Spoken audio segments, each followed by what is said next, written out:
Hi, I'm Don Dawson. Today, we're going to take a good look at your back and what you can do to keep it healthy and pain-free.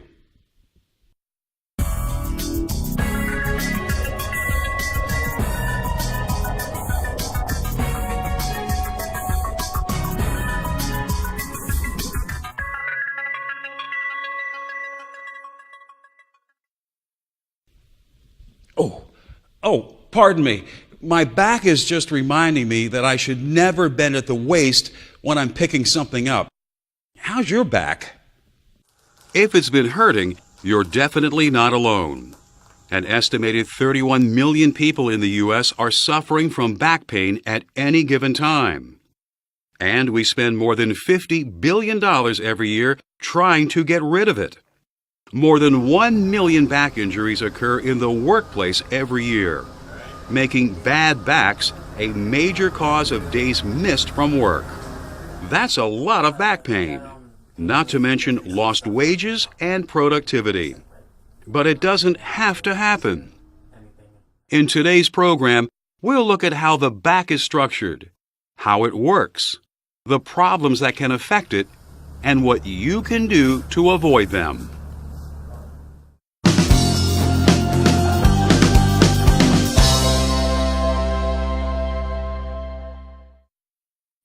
When we refer to our back, we're talking about our spine and the tissues and nerves that are associated with it.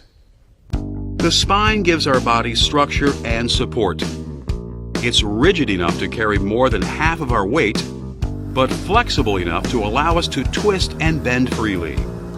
The spine is made up of 33 individual bones known as vertebrae. These are held together by groups of ligaments, tendons, and muscles. The 7 vertebrae in the neck are called cervical vertebrae.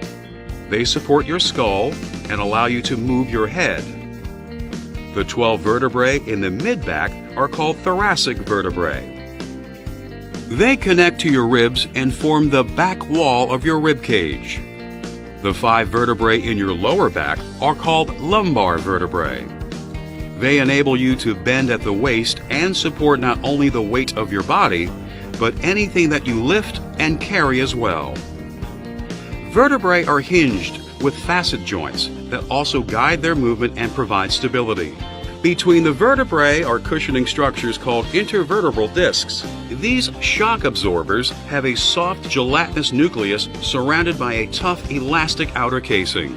A hollow passage through the spinal column, called the spinal canal, contains the millions of nerves that make up the spinal cord and extend throughout the body. Protecting this delicate information trunk is another important function that your spine performs. When it's at rest, a healthy spine forms a natural S-curve that enables it to bear the body's weight with the least amount of stress. When everything's working right, your back does its job so well that you may not even be aware of it. But if you place enough stress on your spine to injure it, then you'll really know about it. Keep in mind, too, that as the body ages, muscles weaken, ligaments become stiffer, and the intervertebral discs begin to wear out. So the older you get, the more likely you are to have some type of back trouble.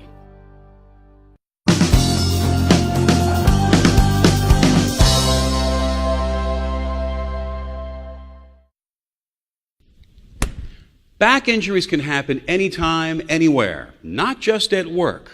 Maybe you didn't feel it while you were playing touch football over the weekend, or when you carried all those bags of groceries out of the store yesterday, but you were overdoing it. That extra stress injured your back, and today, you can't help but notice the pain. The strained muscles and sprained ligaments are telling you that you need to treat your back more carefully. With proper treatment, such as ice packs to reduce swelling and heat pads to relieve stiffness, injuries like these will usually heal within a few weeks. Back pain that lasts less than 3 months is called acute pain.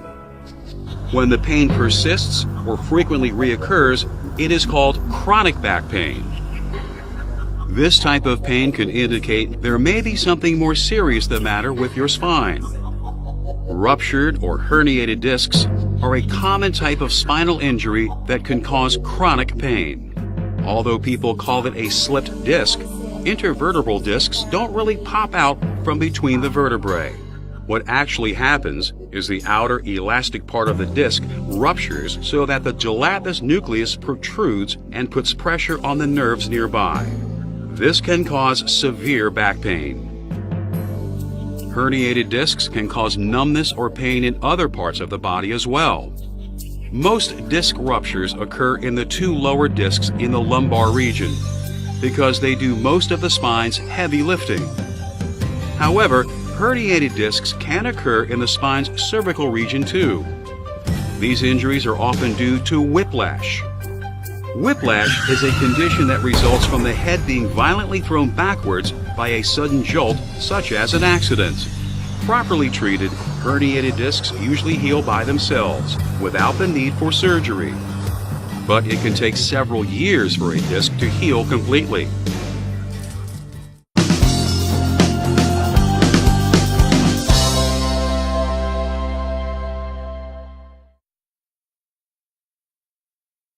The human body is designed to move. Physical motion is good for us. So standing or sitting still for long periods of time, as many of us do when we're at work, can put a lot of stress on our bodies. That's why having good posture is so important. Slouching puts unnecessary strain on your back, so you should stand up straight and maintain neutral positions as much as possible.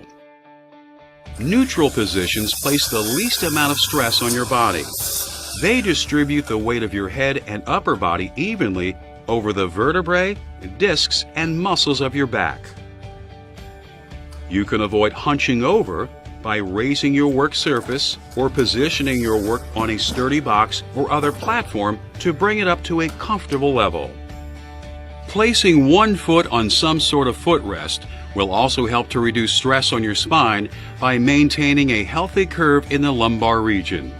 Remember to alternate the legs that you raise. Good posture is also important when you're sitting down. The key to achieving neutral positions while seated is to adjust your chair to fit both you and your workspace. Your seat should be high enough so that your forearms are about a 90-degree angle to your upper arms and are level with your work surface. Your feet should rest flat on the floor, with your thighs at right angles to your lower legs. If your feet don't reach the floor after you adjust your chair to suit your upper body, get a footrest to support them. Don't dangle your legs. It puts stress on your lower back. To help maintain your spine's natural S-curve, make sure your lower back is firmly supported. If your chair doesn't provide enough support on its own, place a lumbar cushion, small pillow, or rolled up towel behind your back. And don't get stuck in one position for too long. Take a break now and then to move around and stretch.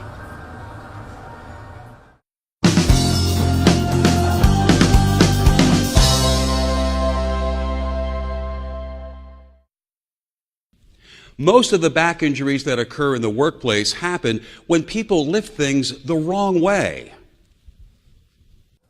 Sometimes the object is too heavy for them, or it's too bulky to carry safely, or they try to lift it while they're in an awkward position. But most of the time, employees hurt themselves by bending at the waist when they lift. Bending at the waist multiplies the weight of your upper body and anything that you pick up and carry by a factor of 10. And all that pressure is focused on the vertebrae in your lumbar spine. So that 30-pound box of fasteners you're carrying puts an additional 300 pounds of weight on your back. To avoid these problems, remember to think before you lift. Don't do any lifting if your back feels stiff or painful. You'll just make things worse. Consider the load size, shape, and weight. If it's too heavy for you to pick up easily, or it's bulky or hard to grasp, get some help. Ask a coworker to give you a hand, or use a hand truck or dolly. When you do decide to make a lift by yourself, get close to the object. Lower yourself by bending at the knees. Keep your shoulders level and centered over your hips. Grasp the load securely. Keep your back straight. Finally, lift the load slowly and steadily with your legs. Leaning forward when you lift is as hazardous as bending at the waist.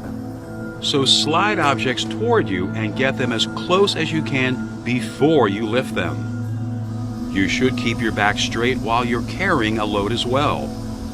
If you need to turn, change direction by moving your feet. Do not twist at the waist. When it's time to put the load down, keep your back straight. Slowly bend your knees and use the muscles in your legs for control. Handling things that are up high presents special problems. Lifting with your arms above your shoulders puts a lot of stress on your neck and lower back, so don't do it. Use a ladder or mobile stairs instead. Climb up to where you can make the lift without straining.